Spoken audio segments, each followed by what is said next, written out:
ABC Podcast, Materia Oscura, José Manuel Nieves.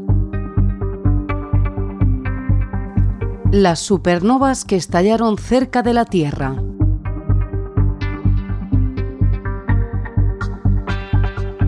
Algunos de los elementos más pesados de la tabla periódica solo pudieron formarse durante los episodios más violentos de todo el universo. Estrellas en explosión o colisiones entre estrellas de neutrones o agujeros negros. Ahora, un equipo de científicos, capitaneados por un físico que se llama Anton Wallner de la Universidad Nacional de Australia, acaba de descubrir isótopos de algunos de esos elementos pesados, todavía radiactivos, y los ha encontrado a 1500 metros de profundidad en el fondo del Océano Pacífico. Un trabajo espectacular que se acaba de publicar en la revista Science. Desde luego, no resulta extraño observar elementos pesados en la corteza terrestre. Esos elementos son una herencia directa de las nubes de polvo y gas original a partir de las que hace miles de millones de años se formó la Tierra. Pero normalmente se trata de elementos que con el paso de los eones, de los miles de millones de años, se han ido descomponiendo en formas más estables a lo largo del tiempo. Pero encontrar esos elementos ahora y aún descomponiéndose es una cuestión completamente distinta, una cuestión que plantea toda una serie de interrogantes. ¿Qué tipo de interrogantes? Pues por ejemplo, el hallazgo podría arrojar luz sobre los eventos cataclísmicos que han tenido lugar cerca de nuestro planeta y podría desvelar cuáles y cuántos de esos eventos se han producido en épocas geológicamente recientes. Además, el descubrimiento de Wallner y de su equipo también podría ayudarnos a entender mucho mejor cómo se forman esos elementos pesados en el universo. Vamos a explicar un poco este concepto, porque construir átomos de los elementos de la tabla periódica, no es nada fácil, es algo que requiere mucha cantidad de energía. Los protones, por ejemplo, se pueden unir para formar helio solo dentro de los hornos nucleares de las estrellas. Las estrellas están formadas fundamentalmente de hidrógeno, que es el más simple de todos los átomos. Apenas consta de un protón y de un neutrón. Dentro del corazón nuclear de las estrellas, como el Sol, pues esos átomos de hidrógeno se fusionan en átomos de helio, que son justo el elemento siguiente de la tabla periódica, y están hechos por 2 protones y 2 neutrones.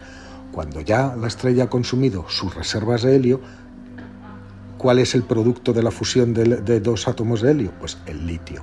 Y así se van generando todos los elementos de la tabla periódica. Ojo, no todos. Se van formando distintos elementos, pero incluso la potencia de la fusión nuclear de las estrellas no es suficiente, por ejemplo, para construir átomos mucho más pesados, como los del oro, los del uranio o los del plutonio, ¿no?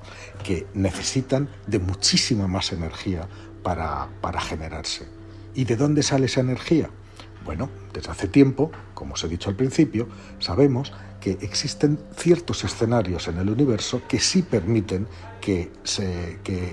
una captura rápida de electrones. Es un proceso que los físicos llaman proceso R, y al capturar muchos electrones de forma rápida se pueden formar átomos muy pesados. Y esos escenarios extremadamente violentos incluyen, como os he dicho, pues supernovas, fusiones de estrellas de neutrones, etc. ¿Y dónde están esos elementos pesados? Bueno, están repartidos por todas partes. Imaginaros, el universo tiene 13.700 millones de años y en todo ese inmenso tiempo de la existencia de nuestro universo, un montón de estrellas son las que se han fusionado, han explotado y al hacerlo han regado literalmente la galaxia y otras galaxias con átomos de hierro, de oro, de uranio, de plutonio, de todos los elementos pesados que conocemos.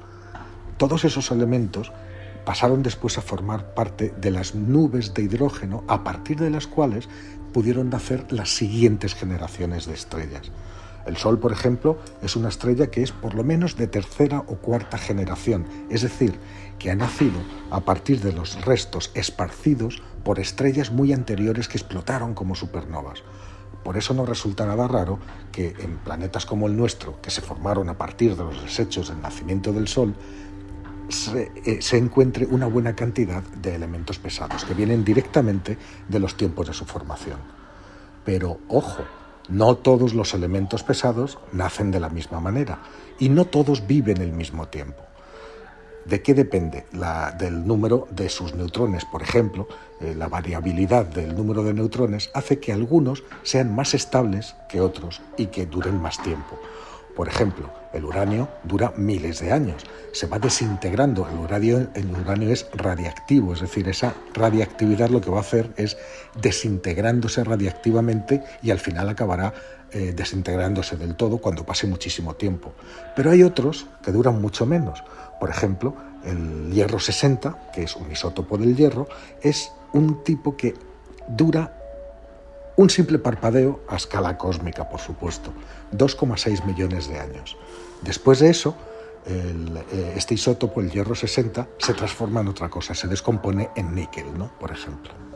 Por eso, si encontramos ese isótopo aquí en nuestro propio planeta, podemos estar más que seguros de que no viene del origen de la nube original de la que se formó la Tierra, que se formó hace 4.500 millones de años, y este isótopo sabemos que dura 2,6 millones de años. Es decir, ha llovido en la Tierra y fue creado por un acontecimiento violento, y que como máximo tiene la edad que tiene el isótopo, 2,6 millones de años. Esa es la máxima antigüedad que puede tener. Entonces, los investigadores, teniendo esto en cuenta, se pusieron a buscar isótopos de este elemento, de hierro 60. Pero quisieron además ir más allá y tratar de saber exactamente qué tipo de proceso fue el que produjo ese hierro 60, es decir, de qué tipo de muerte violenta de estrella estamos hablando. Y para eso decidieron ver también los científicos qué otro tipo de isótopos de elementos pesados había en los alrededores, es decir, cuáles estaban asociados a este hierro 60, ¿no? Pregunta, ¿qué fue lo que encontraron los científicos? Bueno, pues se lanzaron entonces a buscar nuevas muestras de hierro 60 para tratar de identificar isótopos de otros elementos, y lo que encontraron fue plutonio 244, que es un isótopo del plutonio que vive más tiempo. La vida media de este isótopo es algo superior a los 80 millones de años. Desde luego, también eso significa que también ha llovido sobre la Tierra, que no formaba parte de los elementos originales a partir de los que se formó el planeta. Para eso tendría que haber sido muchísimo más antiguo. Bueno, en total, los científicos descubrieron dos entradas o dos lluvias distintas de hierro 60 durante el último puñado de millones de años. Y ahí se encontraron con un problema. Resulta que la cantidad de plutonio 244 que estaba asociada a estos isótopos de hierro pues era menor de lo que se habría esperado si el isótopo hubiera sido generado por supernovas. Y eso parece que apunta a otro tipo de origen. Un origen, qué pena, que por el momento no ha podido determinarse. Resulta desconocido. De hecho, es una historia complicada. Es probable que este plutonio 244 al final sí que se produjera en supernovas, pero también podría ser el resultado de un evento mucho más antiguo, mucho más violento y aún más espectacular que una supernova, que ya es decir, como por ejemplo la detonación de una estrella de neutrones. ¿Qué fue lo que encontraron los investigadores? Bueno, pues los científicos lo que hicieron fue medir la tasa de radiactividad, hacer algunos cálculos, también algunas suposiciones, no nos vamos a engañar, y los investigadores por ahora lo único que pueden hacer es especular. Una idea posible es que la producción de ese hierro 60 es compatible con entre 2 y 4 eventos de supernova que pudieron ocurrir en los últimos pocos millones de años y a distancias comprendidas, fijaros, entre 160 y 330 años luz de la Tierra, que es muy poco. No sé si conocéis, y si no, buscarlo en internet, poner nebulosa del Cangrejo. La nebulosa del Cangrejo son los restos de una antigua supernova, de una supernova además que estalló en tiempos históricos, en el año 1054.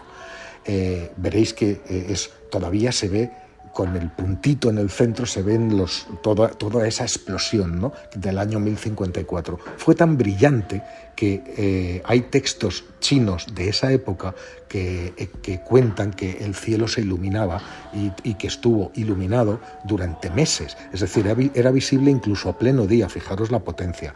Bueno, pues esta supernova resulta que está a más de 6.000 años luz de la Tierra. Y estamos hablando de entre 2 y 4 eventos, que es lo que han encontrado estos investigadores, que estarían tan cerca como entre 160 y 330 años luz de nosotros. Bueno, pues ahí es donde estamos. Lo que hace falta ahora mismo es buscar más de estos isótopos e intentar afinar esa información. Sí, eso que habéis oído hace un momento es mi gato, que no me deja en paz. Lo siento muchísimo, pero ha querido participar en este podcast, así que bienvenido sea. Para terminar, os diré que estos datos podrían ser la primera evidencia que tenemos de que las supernovas sí que pueden producir este elemento, ¿no? El plutonio 244. O es posible también que ese plutonio ya estuviera en el medio interestelar antes de que estallara la supernova y que fuera simplemente empujado a través del sistema solar en formación junto con la eyección de la supernova.